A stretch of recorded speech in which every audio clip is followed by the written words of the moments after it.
tive lá no momento de ajudar a confeccionar os hambúrgueres, né? E aí a gente estava lá e daqui a pouquinho a gente foi distribuir. Tinha menino que foi comer 4, 5 hambúrgueres. Falei, meu Deus, abençoa os papais e as mamães.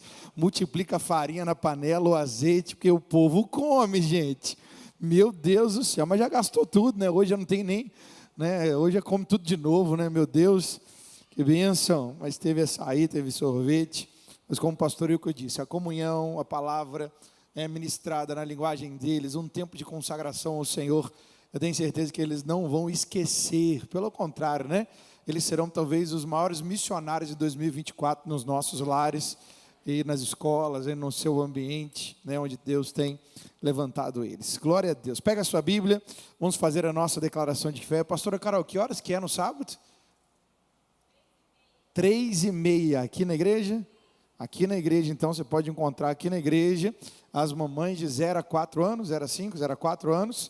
Então, próximo sábado, 17, a partir das 3:30, vai ser uma bênção para a glória do Senhor. Vamos lá, 1, 2, 3.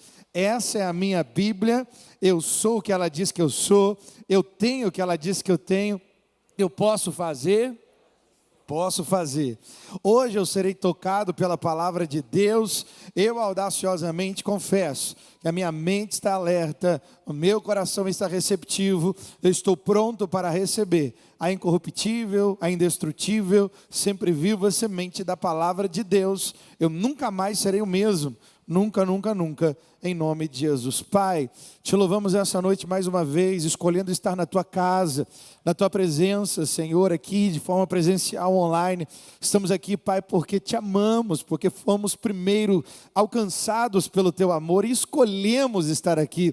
Obrigado, Senhor, enquanto estamos aqui, que esse culto, que essa celebração, ela continue sendo intercessória, para que cada palavra liberada do Senhor, ó Pai, seja também um eco de livramento da nossa nação, nessa noite de carnaval. Nós oramos, Senhor, cada palavra, cada resposta que nós dermos, cada direção que o Senhor nos der, ó Pai, seja, ó Deus, anulado acidentes, repreendido mortes, ó Pai, seja frustrado assaltos, ó Deus, que famílias não se desfaçam nesse tempo. Pelo contrário, conta com a tua igreja, Pai, como sal da terra e luz do mundo, porque enquanto a tua palavra está sendo liberada, as trevas são derrotadas em nome de Jesus. Amém. Amém, queridos? Deus pode contar com a nossa igreja como um agente dele aqui nessa terra? Amém? Então, as respostas que a gente está dando aqui, que Deus está dando livramento lá fora, nesse tempo de carnaval, tenha certeza disso, em nome de Jesus. Queridos, eu quero falar com vocês nessa noite sobre as fases da vida cristã.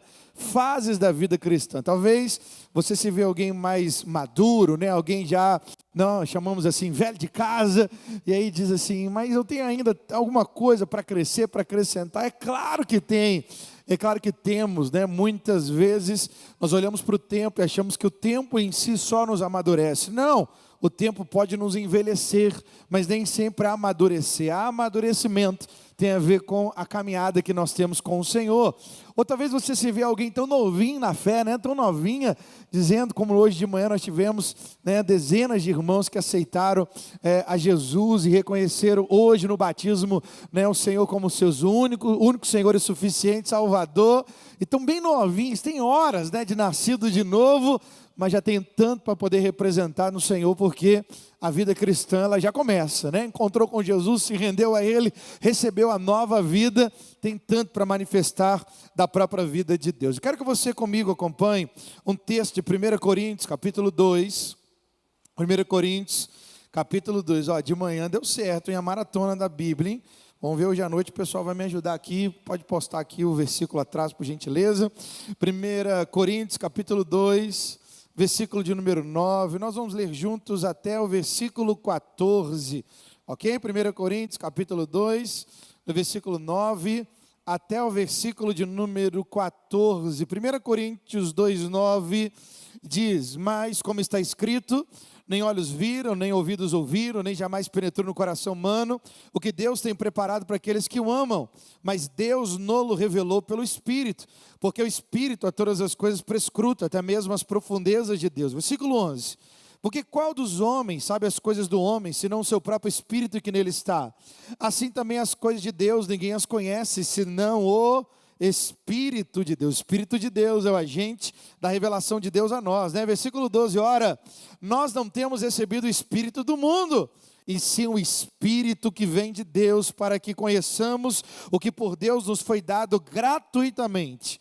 Nisso também falamos, não em palavras ensinadas pela sabedoria humana, mas ensinadas pelo Espírito, conferindo coisas espirituais com espirituais.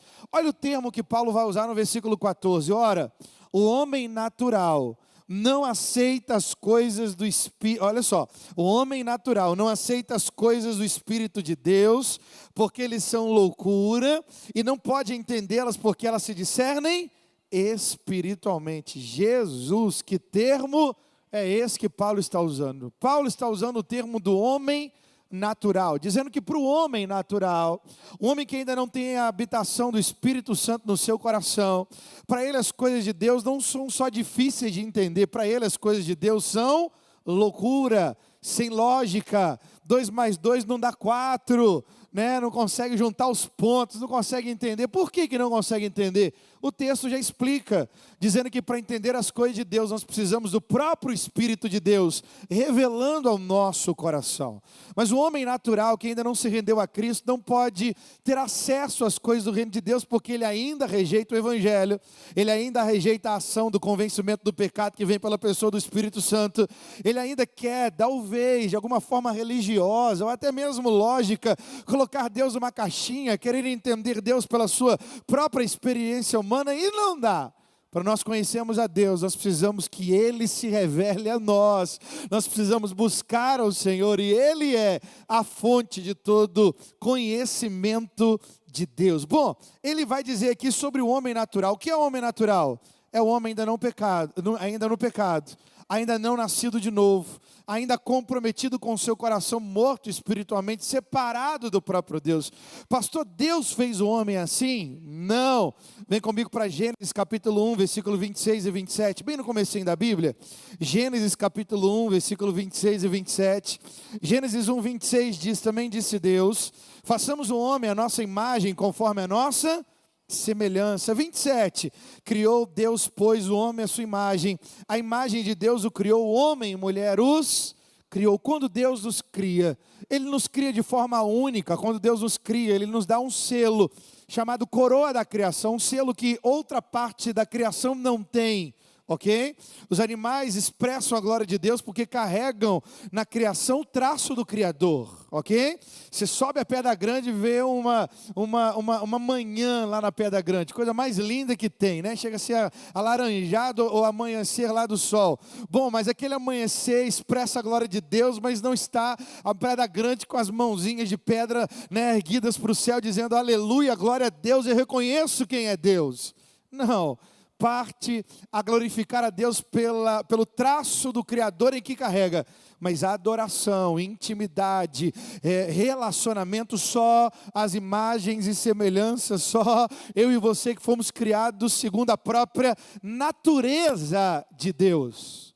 Bom, Deus não criou o homem pecador, Deus criou o homem, mas o homem, por causa da sua escolha errada, escolheu o lugar do pecado, e o homem pecador, ele não é completamente agora a própria imagem e semelhança de Deus. Na verdade, ele ainda era na sua formação, na sua criação, mas agora ele perde a sua identidade principal. Isso quer dizer que na criação, o ser humano foi feito filho de Deus através da criação.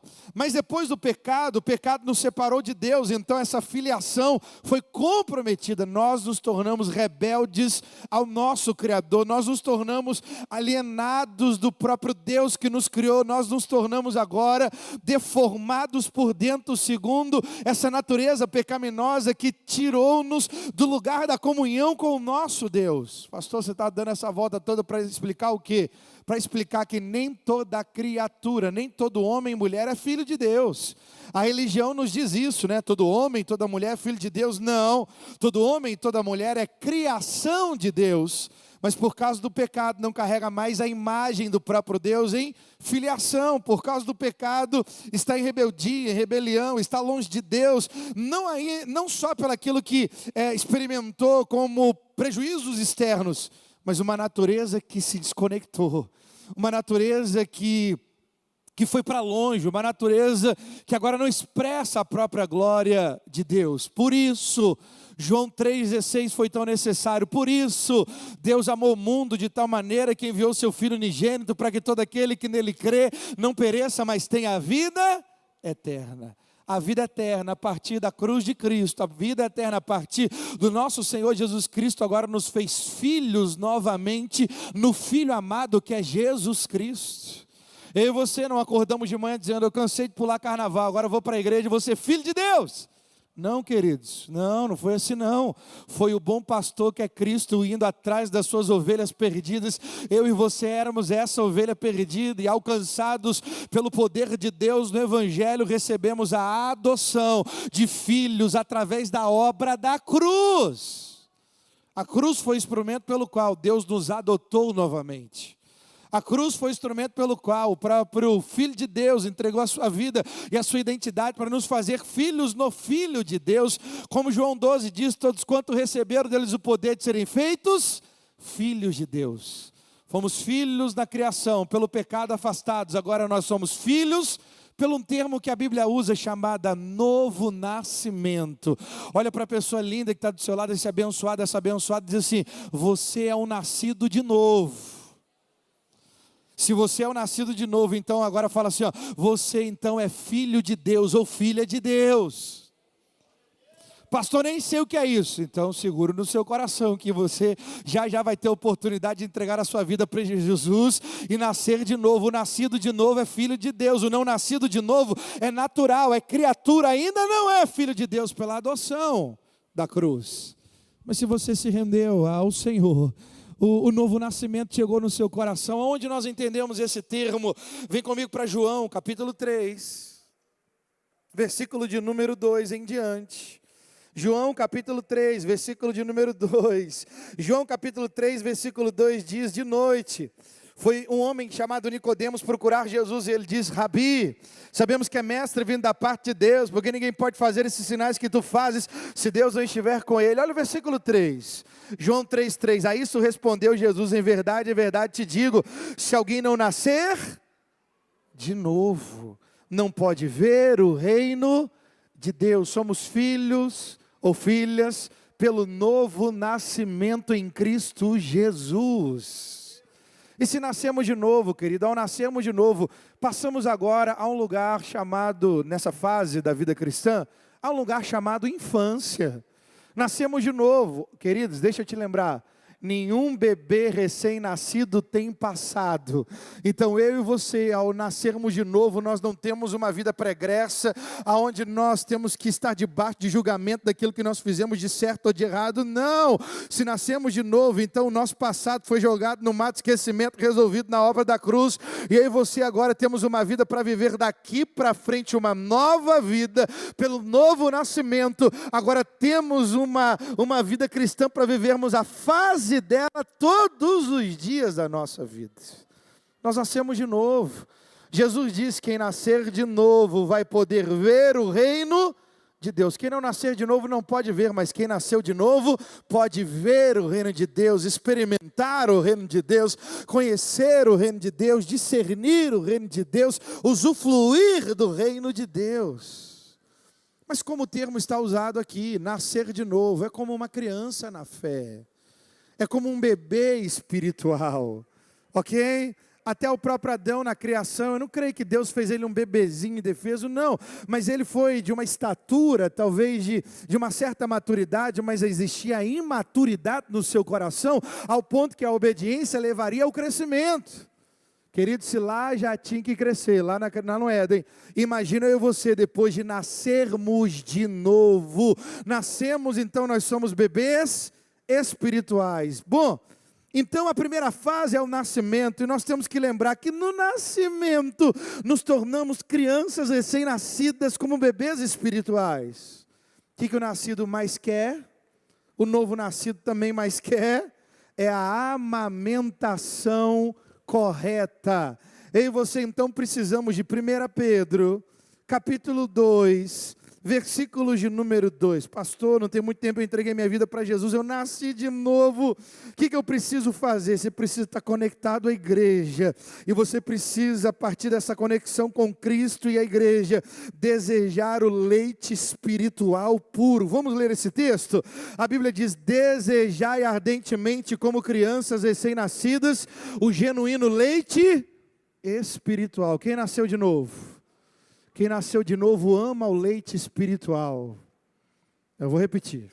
Quem nasceu de novo ama o genuíno e puro leite espiritual. O que é o leite espiritual?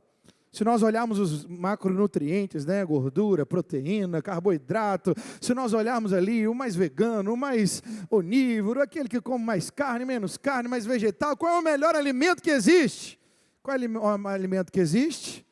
É o leite materno. Naturalmente falando, o melhor alimento que existe é o leite materno, A Bíblia está usando a figura do leite materno de uma criança, né, desejando a amamentação da sua mãe, como eu e você, nascidos de novo, desejando a palavra pura de Deus, que tem capacidade de nos alimentar com todos os nutrientes espirituais que eu e você precisamos a partir do novo nascimento. Pastor, a Bíblia é muito simples para mim. É essa simplicidade que vai alimentar o nosso coração e nos revelar a Cristo todos os dias. Pastor, a Bíblia é difícil para mim, é difícil para quem não tem prática, porque é nascido de novo, agora tem o Espírito de Deus revelando ao coração. Então a gente já quer chegar logo em Apocalipse, né? Apocalipse, bom, o Espírito Santo revela para a gente o Apocalipse, mas a gente pode começar com Provérbios, nós podemos ler os Salmos, a gente depois senta no colo, no colo não, é ao lado, né? De Mateus, Marcos, Lucas e João. Nós temos textos bíblicos que são autoexplicativos, e aqueles que não são tão autoexplicativos, o Espírito de Deus, através da exposição da palavra, vai gerando conhecimento espiritual, assim como uma criança se alimenta do alimento do leite puro e ardentemente o deseja, o nascido de novo ama a palavra de Deus. Pastor, eu gosto de série. Desliga um pouco a série, vai ler a Bíblia, você vai ver o quanto o seu coração ama mais a palavra do que a própria série. Pastor, eu não largo o celular. Bom, é difícil mesmo largar o celular. Eu também é difícil, eu sei que é difícil largar o celular.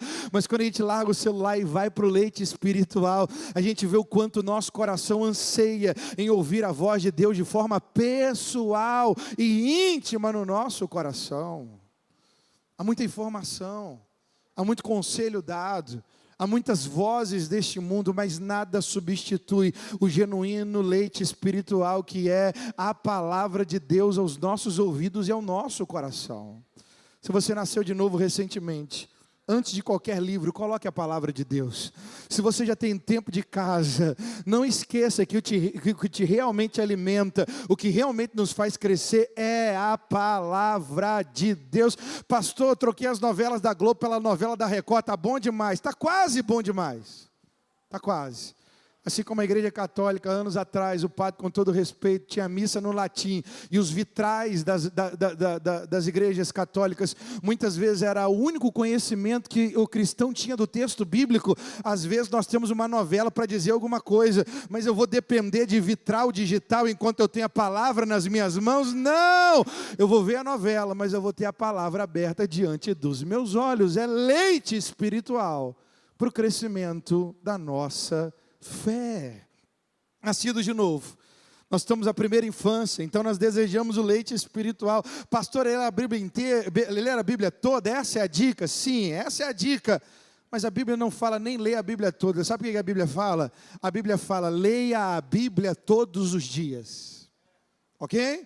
Eu não vi no texto bíblico dizendo ainda que a somatória dos teus conselhos, né? Salmo 119, mas o apontamento bíblico é muito mais, leia diariamente, do que apenas leia toda ela numa maratona que você faz talvez uma vez na vida. Não, lógico que ler diariamente vai nos levar a ler toda ela uma vez, duas, três, quatro, quantas vezes for, mas a leitura diária é tão mais importante quanto um cronograma que a gente passa a ler talvez uma ou duas vezes na vida.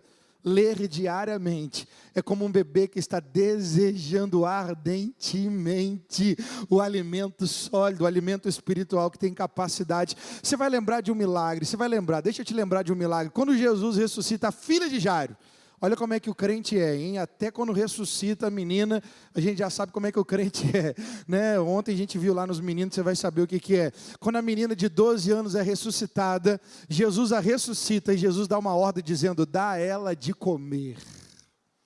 O crente sabe o que é isso, né? Os meninos ontem pediram 5 hambúrgueres, meu Deus do céu.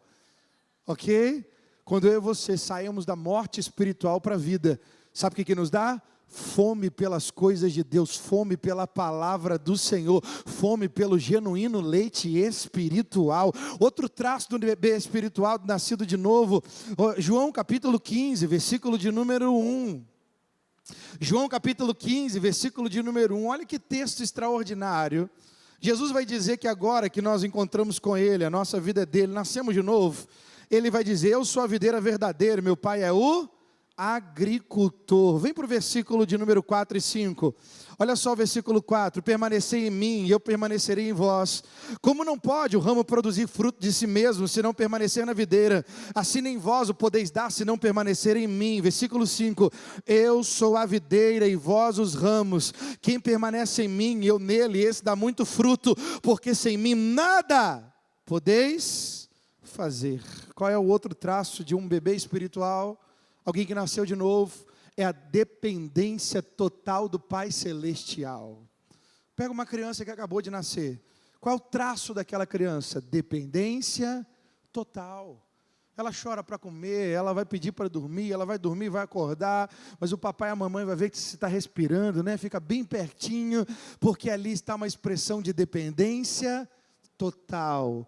Talvez antes do seu encontro com o Senhor, a sua vida por causa do pecado, ou até mesmo por causa de traumas na vida, foi uma vida marcada por independência, uma vida marcada por solidão, uma vida marcada por não estar ao lado de pessoas que te aconselham ou que cuidam da sua vida. De alguma forma a vida te levou a isso, mas na vida cristã, nascido de novo, tudo zero. Agora eu e você somos dependentes totais do nosso Pai Celestial. E como é que o bebê mostra a sua dependência? Uma das formas, uma buzina natural que Deus deu para o bebê, é o choro, querido, o choro. O bebê chora e o papai e a mamãe correm para poder acolher a criança que está ali chorando. Sabe o que eu posso te dizer como dica de um crescimento espiritual para a nossa vida? Você e eu que nascemos de novo, nós precisamos chorar na presença de Deus. Vou trocar a palavra choro pela palavra oração. Eu e você precisamos, à semelhança da criança que depende, ela chora, e os pais vêm, eu e você precisamos orar para tudo na nossa vida, porque orar é como o choro de bebê, é a primeira expressão da sua dependência, e é impossível o nascido de novo orar, e não será atendido pelo Pai Celestial que o ama, e que vem suprir todas as necessidades. Mas a gente nasce de novo, é bebê espiritual, que é andar de forma independente, madura. Não preciso que Deus faça isso, eu já sei fazer. Sabe nada, eu sei nada. Jesus disse, em mim nada podeis fazer. Pastor, mas eu passo pela mesma rua, eu trabalho no mesmo lugar, eu me relaciono com as mesmas pessoas da minha família, agora é tudo novo, faz tudo isso chorando, quer dizer, faz tudo isso orando, dizendo, Senhor, eu vou passar pelo mesmo lugar, mas agora o Senhor passa comigo, eu vou me relacionar com as mesmas pessoas, mas agora o Senhor é que me dá sabedoria para lidar com essa situação. Senhor, eu trabalho no mesmo lugar, mas é o Senhor que vai te dar graça, para que você possa viver de uma forma tão diferente, porque nascido de novo, você e eu agora temos uma nova vida dependente de Deus para viver, e como é bom viver uma vida na dependência total do Senhor. Outro traço dessa primeira infância é a inocência. Isaías capítulo 43, versículo de número 25. Isaías capítulo 43, versículo de número 25.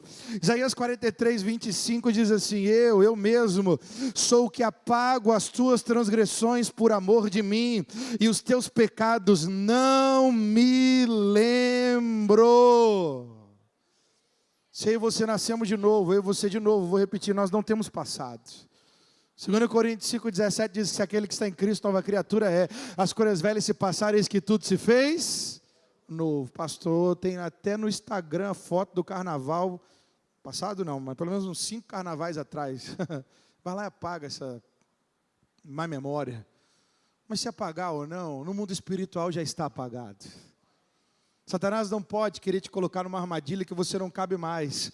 Porque morto espiritualmente, você estava nessa armadilha. Vivo em Deus, você não cabe mais da armadilha que Satanás te prendia antes. Porque foi para a liberdade que o Senhor te libertou. Você não tem mais o tamanho da escravidão do passado. Você não tem mais a não correspondência a Deus. Você não está mais no lugar de escravidão. Você está livre para viver os propósitos de Deus para a sua vida, nascido de novo. Você vive agora a fase da inocência. E não tem vergonha de falar das coisas de Deus. Por quê? Romanos capítulo 1, versículo 16. Quando eu era um religioso, eu tinha muita vergonha. Quando eu nasci de novo, eu não tenho mais vergonha de falar das coisas de Deus. Romanos capítulo 1, versículo de número 16. Olha só o que diz Romanos 1,16. Pois não me envergonho do Evangelho, porque é o poder de Deus para a salvação de todo aquele que nele crê. Primeiro do judeu e também do grego. Um traço do nascido de novo é que ele não tem vergonha do Evangelho.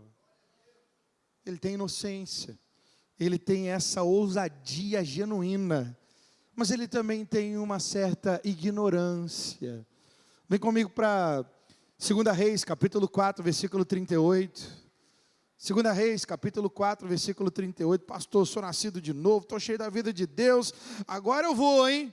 Vai, mas precisa de ir acompanhado, precisa estar no GC, precisa estar fazendo o seminário Carisma, precisa estar perto de homens e mulheres maduros nessa casa, o lugar onde Deus te colocou. Olha esse texto aqui, ó. Voltou Eliseu para Gilgal, havia fome naquela terra, estando os discípulos dos profetas assentados diante dele, disse ao seu moço, põe a panela grande ao fogo e faz o cozinhado para os discípulos dos profetas. Versículo 39, então saiu ao campo a apanhar ervas e achou uma trepadeira silvestre, e colhendo dela, encheu a sua capa de colossíntidas, voltou e cortou-os em pedaços, pondo-os na panela, visto, olha o versículo 39, finalzinho, que não as conhecia. Por causa da ignorância, um discípulo do profeta foi pegar uma erva para fazer um ensopado, e a erva até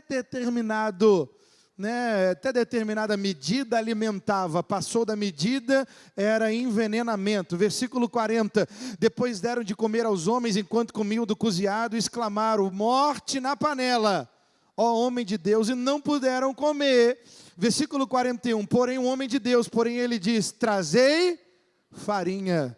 Ele a deitou na panela e disse, tire de comer para o povo, e já não havia mal nenhum na panela, aleluia. Sabe o que isso quer dizer? Que na fase dessa infância espiritual ainda há ignorância, então ainda há necessidade de andar ao lado de pessoas maduras, que vão por conhecimento das Escrituras, e por uma experiência de vida na fé, dizer, isso aqui é venenoso, não coma, não ouça, não seja discipulado ou modelado por isso é mal, a fonte é maligna ou é mundana. Mas andando do lado de pessoas maduras, alguém vai dizer, isso é farinha, isso tem a ver com a palavra de Deus, isso te alimenta, isso já foi provado, pode passar por esse caminho, eu já passei, a outros me ensinaram, eu estou aqui para te ensinar através da minha maturidade cristã. O bebê espiritual, se estiver longe de pessoas maduras, ele come o que não deve. O que neném faz? Põe tudo na boca. Você até lembrou do bebê, você até lembrou o que ele colocou na boca já, né? O bebê põe tudo na boca. O bebê espiritual também é isso. E hoje nós temos uma oportunidade maravilhosa, mas também temos um laço extraordinário quando é mal usado. São as redes sociais. Não vou no culto porque eu vou escolher o culto que eu vou assistir. Perigoso. Porque a igreja local não é só lugar de ter fé, mas de conferir uma fé genuína através da vida e do testemunho pessoal, ok? É lógico que nós vamos usar as redes sociais, é lógico que pessoas saudáveis e maduras nós vamos acompanhar e aproveitar. Você vai dar uma caminhada, vai para o trabalho, está dentro do carro, coloca uma pregação de uma mulher de Deus que você conhece, mas viver do digital é viver talvez escolhendo muita coisa que pode ser venenosa, parece ser boa, mas no final vai dando aquela, não vou falar desinteria, né? Mas vou falar assim, aquele enjoo espiritual, que a gente não sabe o que está acontecendo, mas é alguém que nós estamos ouvindo muito. Há 20 anos atrás, tinha um profeta que falou à nação de uma forma extraordinária, eu lembro, fui convertido ouvindo esse homem de Deus. Eu lembro que ele falava que as igrejas estavam frias, que só tinha boca de aço, queixo de ferro, não sei o que os pastores estavam frios. Eu falava, para que eu vou ficar na igreja se o pastor está frio? Eu vou para congresso só. E fiquei uns 2, 3 anos indo para congresso, depois o dinheiro acaba, não dá para ir para o congresso muito. Ok? Congresso não é toda semana, eu como arroz e feijão todo dia, eu tenho que me alimentar diariamente, semanalmente, na igreja local saudável, mas tinha um homem de Deus que era um avivalista que falava que as igrejas estavam assim, e graças a Deus na minha vida eu tive alguns Eliseus, que puderam dizer assim, come a farinha, põe a farinha simples da palavra na panela do seu coração, e você vai ver o veneno sendo retirado, e o alimento espiritual chegando no seu coração. Isso me fortaleceu para passar coisas extraordinárias de provação da fé. E eu olhava para a televisão na época, era o cassete, né? Botava a fita, aquele avivamento, e alguém simples falava do meu lado, e esse simples que falou, alimentou tanto o meu coração, e hoje eu posso estar de pé, não foi pelos DVDs, mas porque alguns homens e mulheres de Deus maduros estavam do lado, apontando a farinha, apontando a palavra de Deus, que é o verdadeiro alimento espiritual para o nosso coração. Queridos, depois da primeira infância vem o link, vem o rocket, vem a adolescência espiritual, vem aquilo que a gente chama de adolescência espiritual, ou o lugar da meninice. Você já viu como é que os meninos são, os adolescentes? São muito... capacidade de ouvir é muito grande, graças a Deus. Os nossos, então, melhor ainda. A gente só tem adolescente abençoado, a gente viu esse final de semana ainda mais. Mas os meninos, quando sabem uma coisa, acham que sabe tudo, né, gente? Sabe tudo com 11, com 12, com 13, meu Deus do céu. Né? Tem uma empáfia, mas é o teste daquela fase de maturidade. Eles vão, de forma natural, vão querer testar a nossa liderança, de forma natural vão querer, precisam da nossa estabilidade ao lado deles, de forma natural, eles vão querer, dizer que conheceram aquilo e agora são expert naquilo, e a gente tem que dizer, calma, é um processo, você vai conhecer, vai ter as suas experiências, eu estou aqui para te ajudar. Vem a fase da meninice, e o que a fase da meninice espiritual também carrega, assim como na adolescência natural, carrega ainda a instabilidade. Efésios capítulo 4, versículo 12, até o versículo de número 15, Efésios capítulo 4, versículo 12, olha o que a Bíblia diz para nós, que nós precisamos desejar o crescimento, para sair desse lugar de meninice, instáveis. Olha o versículo 12, com vista ao aperfeiçoamento dos santos, para o desenvolvimento do seu serviço, para a edificação do corpo. Versículo 13, até que todos cheguemos à unidade da fé, e do pleno conhecimento do Filho de Deus, a perfeita varonilidade, à medida da estatura da plenitude de Cristo. Versículo 14, para que não mais sejais como meninos, agitados, olha a instabilidade, de um lado para o outro, levados ao redor por todo o vento de doutrina, pela artimanha dos homens, pela astúcia dos que conduzem ao erro. Versículo 15, mas segundo a verdade em amor, cresçamos em tudo, naquele que é a cabeça, Cristo. Versículo 16, para concluirmos, de que em todo o corpo, bem ajustado e consolidado pelo auxílio de toda a junta, segundo a justa cooperação de cada parte, efetua o seu próprio aumento, para a edificação de si mesmo em amor. Mas o versículo 14 diz que o imaturo ainda é inconstante. Pastor, eu vejo muita inconstância na minha vida. Você ainda está na fase da meninice, nessa área da inconstância. Pastor, mas eu já tenho 30 anos de Lagoinha, Igarapé. Não, calma, não tem como ter 30, porque aqui tem 22 anos, calma. Não, eu tenho 20 anos de Lagoinha, Igarapé, sou mais madura, queridos. Nós queríamos que o tempo fosse só o único fator de maturidade. Mas às vezes o tempo nos envelhece, mas não nos amadurece. Por que isso acontece? Porque nós não escolhemos o modelo correto para nos modelarmos. O que o texto está dizendo é que Cristo precisa ser o nosso modelo. E quando Ele é o nosso modelo, e na área que Ele é o nosso modelo, a gente não só envelhece com o tempo, mas nós amadurecemos, segundo o modelo da vida cristã, né, do Senhor, que encontramos na palavra, no lugar de oração, nos jejuns, mas também na maturidade da vida do outro, onde já vive Cristo, governado por Cristo, pode ser um modelo a modelarmos na nossa vida cristã.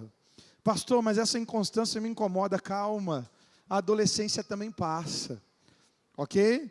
Deixa eu te dar uma palavra aqui de novo, calma, a adolescência também passa, o tempo de meninice também passa. Quem queria voltar na adolescência aí, ó? Tem coisa que a gente queria voltar, né? Na adolescência, né? A gente não quer mais voltar no sentido da imaturidade, mas ou fase boa da nossa vida que nós também já passamos, né? Alguns poucos anos atrás, outros já alguns maior anos atrás, mas queridos, parece que não passa.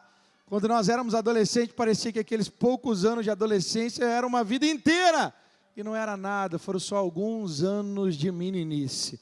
Então, se você ainda está em instabilidade numa área, calma, talvez seja alguns anos. Se você estiver no lugar de obediência, escolhendo esse programa de crescimento de Deus para a sua vida, então essa instabilidade vai passar. Um outro traço da meninice também é a curiosidade excessiva. Deuteronômio 29, 29. É a curiosidade excessiva. Deuteronômio 29, 29. Pastor, eu quero saber a cor da asa do anjo Miguel em Apocalipse 12. Qual é? Não sei. Por que eu não sei? Você também não sabe. Por que a gente não sabe? Porque 29 de Deuteronômio diz: as coisas encobertas pertencem ao Senhor nosso Deus, porém as reveladas nos pertencem a nós e os nossos filhos para sempre, para cumprir, diz, todas as palavras dessa lei. Olha aqui, ó, o que nos foi revelado aqui, ó. Aqui é para nós.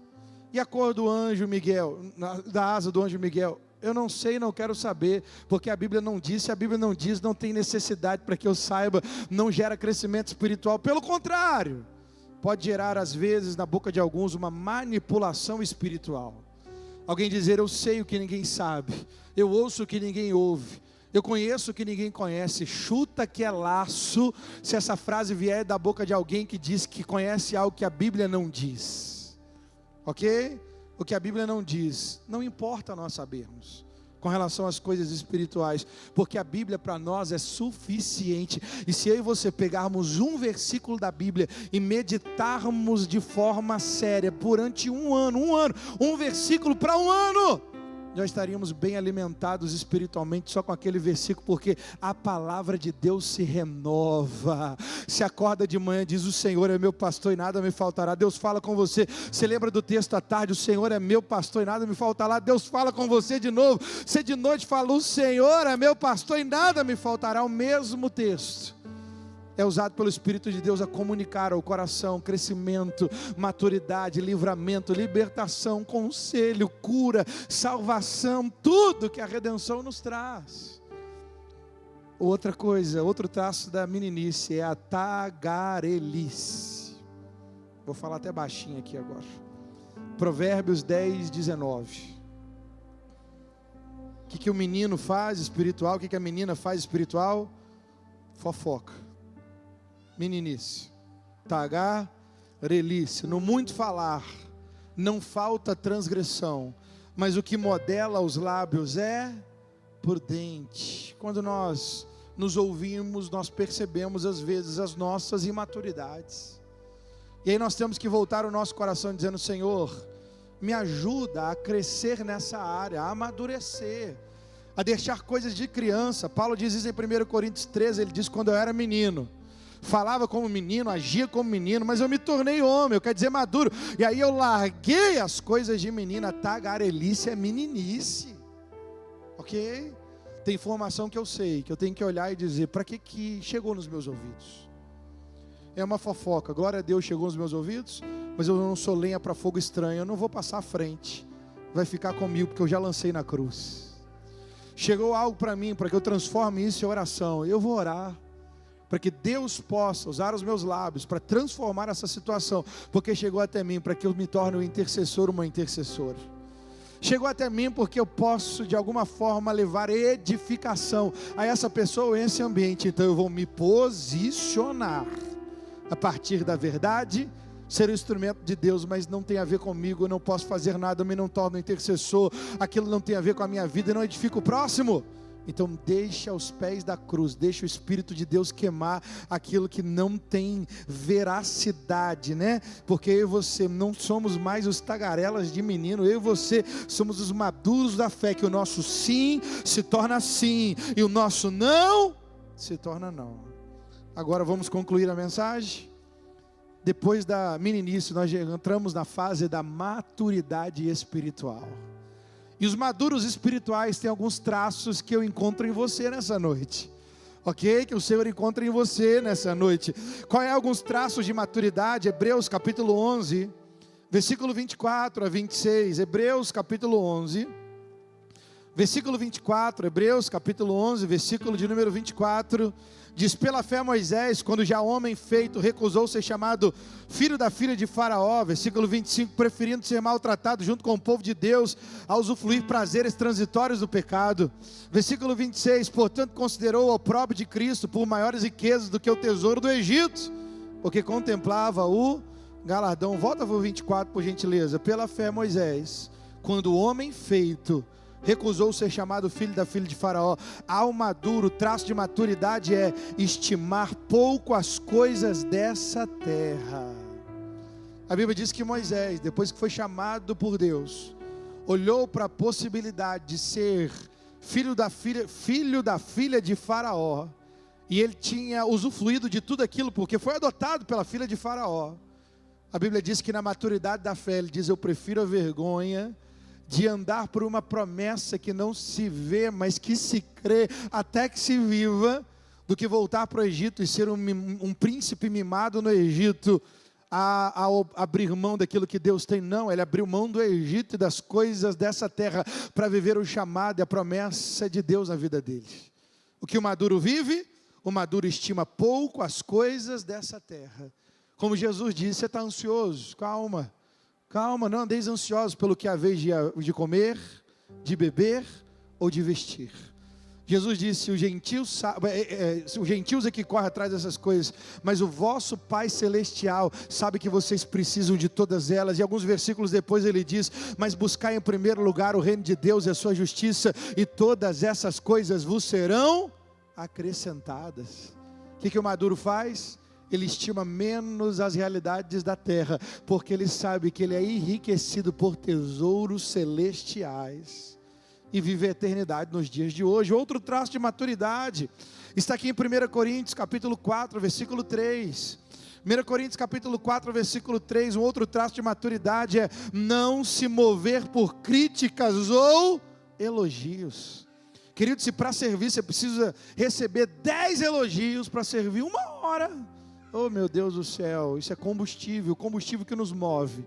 A falta dele nos paralisa. A maturidade cristã nos faz não nos mover nem por crítica infundada e nem por elogio excessivo. Quer dizer, eu não me movo por isso, eu entrei no lugar de maturidade. 1 Coríntios capítulo 4, versículo 3, coloca para mim aqui, ó: todavia a mim muito pouco se me dá a ser julgado por nós ou por tribunal humano, nem eu tampouco julgo a mim mesmo. Versículo 4, olha o que diz o versículo 4: porque de nada me argui a consciência, contudo, nem por isso me dou justificado, porque me julga é o Senhor. Se o Senhor está provando a minha conduta de vida, é tudo o que eu preciso para viver a sua vontade. Se eu estou vivendo a vontade de Deus, a crítica não me para. Ok? Como é que o Filho de Deus começou o seu ministério? Ele vai ser batizado, enquanto ele está na obediência do batismo, ele ouve do Pai: tu és o meu Filho amado em quem eu tenho prazer. Esse foi o único combustível que Jesus precisou aqui nessa terra, porque ele usou o combustível da aprovação do Pai acerca de quem ele era. Olha o que eu vou dizer: ele teve o combustível para lá no Getsemane dizer: Pai, se possível passe de mim esse cálice, mas todavia não seja como eu quero, e sim como tu queres. Se Jesus precisasse do elogio dos religiosos, se Jesus paralisasse nas críticas dos perseguidores, Se Jesus precisasse de elogio constante dos seus discípulos, Ele teria força espiritual, emocional e física para ir à cruz em nosso lugar? É claro que não. Mas porque o elogio do Pai, ou a aprovação do Pai, foi tudo aquilo que Ele precisava, mostra para nós que somos maduros quando nós não somos envolvidos por críticas ou elogios. Outro traço de maturidade, Provérbios 3, versículo 5, Provérbios 3, versículos 5 e 6, Provérbios 3, versículo 5, outro traço de maturidade, é ter a habilidade para reconhecer que Deus está operando em todo tempo na minha vida. Provérbios 3, 5 diz: confia no Senhor de todo o seu coração, e não se apoie no seu próprio entendimento. Reconheça-o em todos os teus caminhos, e Ele endireitará as tuas veredas. O que o maduro faz? Calma, Deus está operando. O que o maduro faz? Isso veio de Deus, então glória a Deus por isso. O que o maduro faz? Reconhece Deus em todo o tempo. Ele sabe reconhecer a Deus, que Deus está operando em todas as áreas da sua vida. Um outro traço de maturidade que eu encontro na sua vida aqui como igreja, Atos capítulo 2, versículo 44 e 45, Atos 2, 44, o maduro carrega o traço de generosidade. Atos 2, 44, todos os que creram estavam juntos e tinham tudo em comum.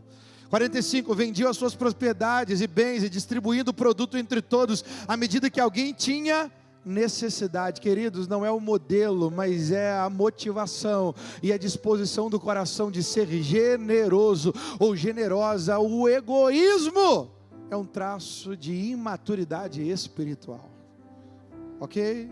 Deus é que me deu, foi Deus que me levantou, foi Deus que me deu esse lugar.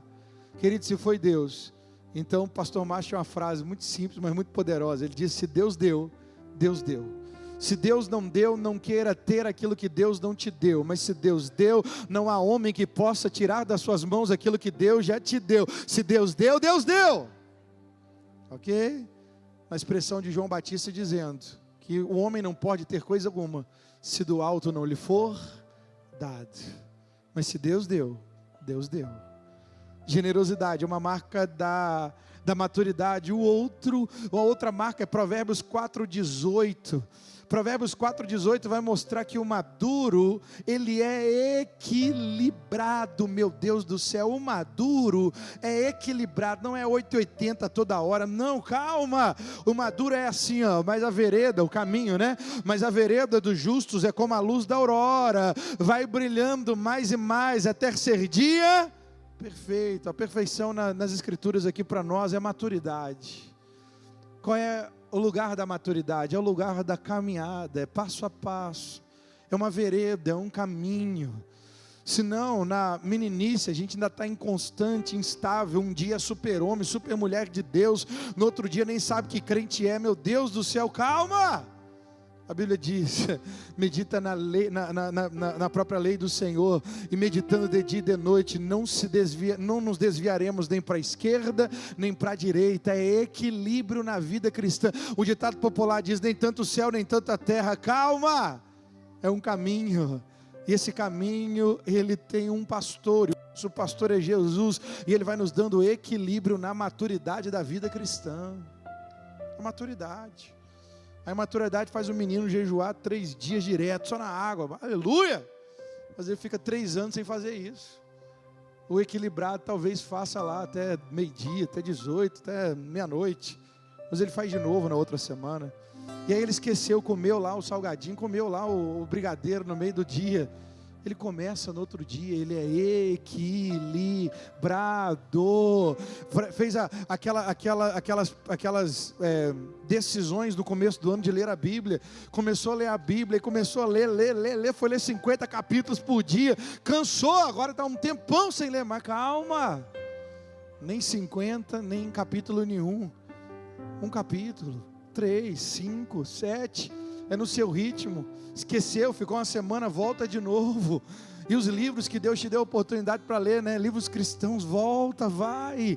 E o tempo de oração, eu queria orar todos os dias 1 hora, porque Jesus disse para os discípulos: nem 1 hora, calma. Se todo dia for 15 minutos, é melhor todo dia 15 minutos do que 1 hora a cada 6 meses. equilíbrio. O nome disso é maturidade.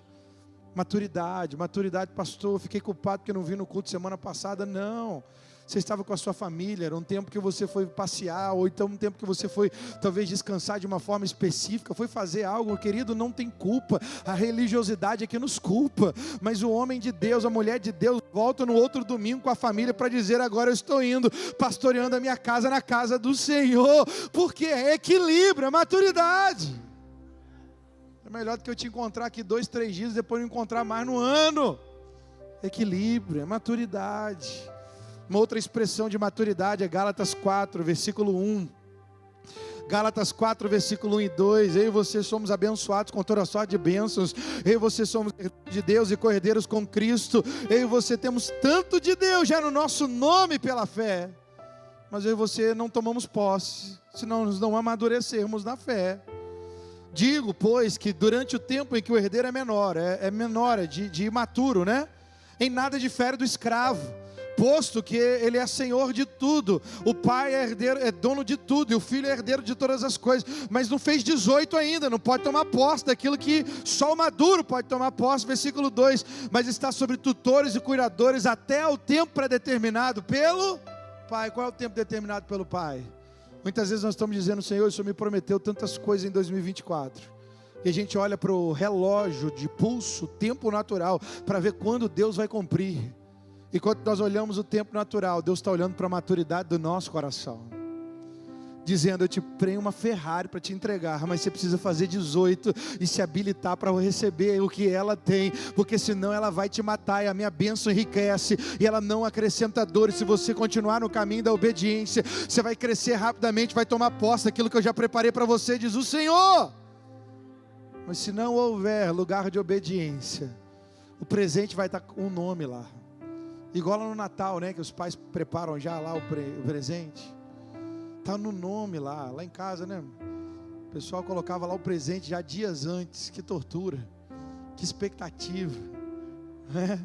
Ainda tinha uma brincadeira: tem que ter mais do que menos para poder ganhar o presente. Lógico que ia ganhar, mas era uma forma para dizer: ande à altura do presente que você vai receber. Entende? Pastor, estou longe. Ande à altura do presente que Deus já te prometeu que vai te dar, porque já está pronto nas regiões celestiais e vai ser liberado no dia da sua maturidade. A obediência, a perseverança nos amadurece. E aí, de repente, a porta se abre. De repente, o nome é escrito na lista. De repente a casa é preparada, de repente o negócio funciona, de repente o relacionamento é autorizado. Porque não é de repente, é nos bastidores da obediência, nos bastidores da maturidade. Amadureceu, o pai diz: pode entregar o presente. Ele ou ela já estão maduros, já estão andando à altura daquilo que eu já preparei para ele e para ela. Vamos indo para a conclusão. Romanos capítulo 8, versículo 14 a 16. Romanos capítulo 8, versículo 14, outro traço de maturidade: o maduro, a madura é guiada pelo Espírito de Deus.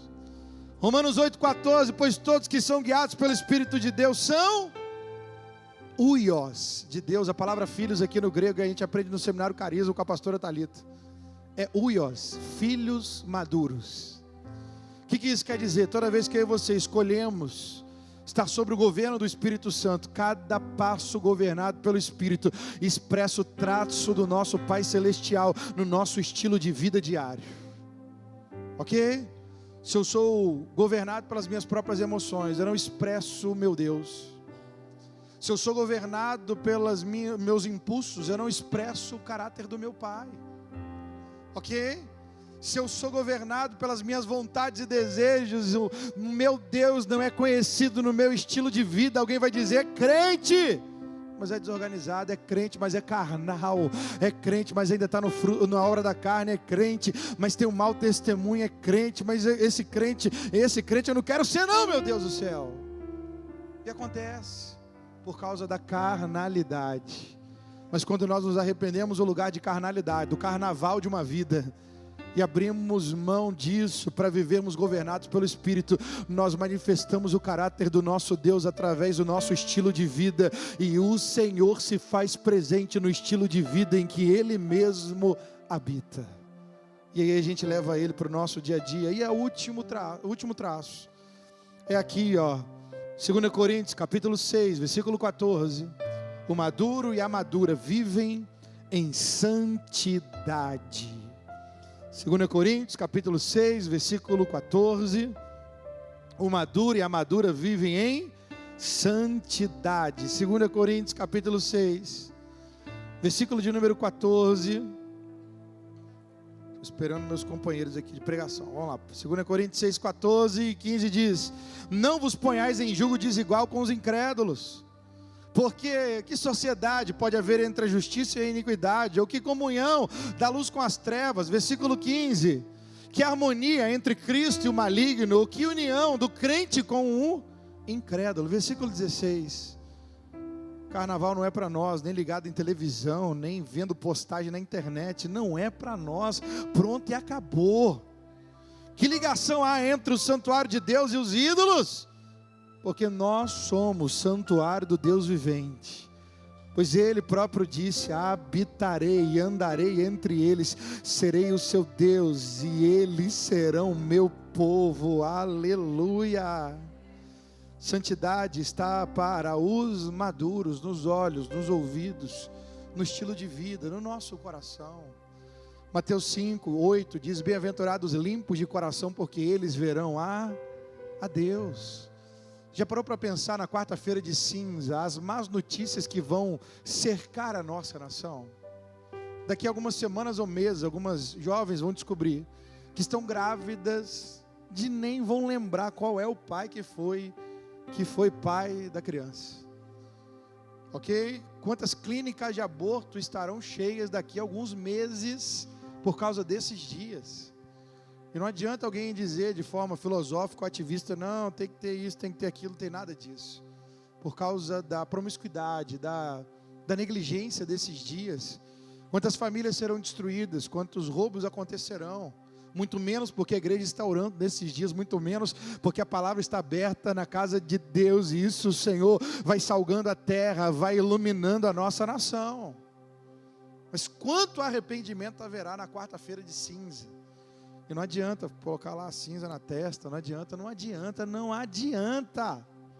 Porque não se amou a santidade, parou de ver o Senhor operando. Mas quem ama a santidade do Senhor, comunga com a mesma natureza dele através do novo nascimento, escolhe o lugar do coração limpo. E nós, sabe o que vai acontecer com a nossa quarta-feira de cinza? Os nossos olhos espirituais estarão abertos para ver o Senhor e as suas bênçãos. Os nossos ouvidos espirituais estarão alimentados, porque a fé vem pelo ouvir e ouvir a palavra de Deus. Estaremos mais fortalecidos, a nossa casa estará guardada com uma coluna de fogo, cercando os nossos lares, aonde o Senhor habita. Para nós a quarta-feira não será de cinza, para nós a quarta-feira será de vida, de ressurreição, de santificação, de vitória, de cura, de vida de Deus, de louvor dentro das nossas casas e lares.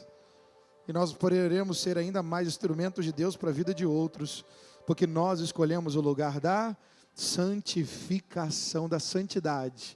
É o lugar da maturidade espiritual. Você pode ficar de pé no seu lugar, por gentileza? Nós vamos colocar o nosso coração diante do Senhor em oração. Vamos louvar a Ele nessa hora. E nesse louvor eu quero te fazer um convite, para que você ore a Ele, dizendo: Senhor, obrigado pelo novo nascimento. Obrigado pela nova vida em Cristo Jesus. Obrigado, Pai, mas eu não quero ficar só como um bebê espiritual. Ainda que desde a minha infância espiritual eu aprendi que eu preciso me alimentar do genuíno leite e desejar ardentemente. Eu preciso do lugar da dependência, da oração, sim. Mas fale com Ele: Senhor, eu não quero ficar nessa meninice espiritual, nesse lugar de ignorância, nesse lugar de uma inocência não, eu preciso ser assistido também. Me ajude a crescer e sair da meninice espiritual também. Fale com Ele, sair do lugar da instabilidade, da curiosidade excessiva, da tagarelice. Fala com Ele: Senhor, eu quero entrar nesse lugar de estimar poucas coisas dessa terra e viver pelas riquezas que vêm dos céus. Fala com Ele: Senhor, eu quero entrar nesse lugar de maturidade, ainda mais, e não me mover ser paralisado pela crítica, ou precisar de um elogio humano para fazer algo diante de Deus. Fala com Ele: Senhor, eu quero ter a habilidade de reconhecer o Senhor operando na minha vida todos os dias, como alguém maduro espiritual. Senhor, eu quero sair do egoísmo de uma meninice, e quero entrar no lugar da generosidade, da vida madura na fé.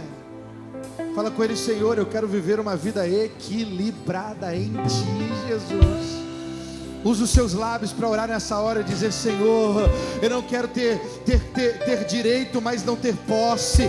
Tudo aquilo que eu tenho direito em Ti, eu quero ter posse em maturidade para usufruir da minha herança espiritual. Diga com Ele: Senhor, eu quero entrar nesse lugar de maturidade para ser guiado pelo Espírito de Deus e trazer os traços de caráter do meu Pai no meu estilo de vida diário. Fala com Ele: Senhor, eu quero viver em santidade todos os dias da minha vida. Fale com Ele, ore a Ele e use esse louvor para entregar o seu coração ainda mais ao Senhor essa hora.